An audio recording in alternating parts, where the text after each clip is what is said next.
প্রিয় মালতী সিনেমা দিয়ে গত বছর বড় পর্দায় অভিষেক হয় মেহজাবিন চৌধুরীর।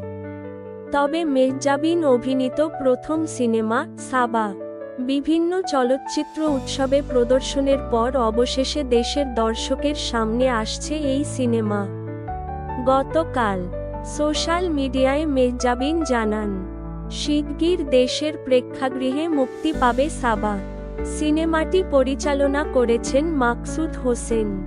নির্মাতা মাকসুদ হোসেন গণমাধ্যমকে জানান, সাবা দেশের হলে মুক্তির জন্য প্রস্তুত। শিগগির ঘোষণা করা হবে মুক্তির তারিখ। জানা গেছে, সেপ্টেম্বরের শেষ দিকে কিংবা অক্টোবরের প্রথম দিকে মুক্তির পরিকল্পনা করছেন নির্মাতা। সাবা সিনেমার গল্পে দেখা যাবে শহরের মধ্যবিত্ত একটি পরিবারের সন্তান সাবা, যার বাবা গত হয়েছেন। মা শিরিন সড়ক দুর্ঘটনায় আহত হয়ে বিছানায় পড়ে আছেন। হুইলচেয়ার ছাড়া চলতে পারেন না। বেঁচে থাকার একমাত্র অবলম্বন মেয়ে সাবা। পরিবার আর মায়ের সেবায় নিজের ক্যারিয়ার গুছিয়ে উঠতে পারেনি সাবা। অর্থের টানাটানিতে দিনরাত এক করে মাকে সুস্থ করে তোলার চেষ্টা তার।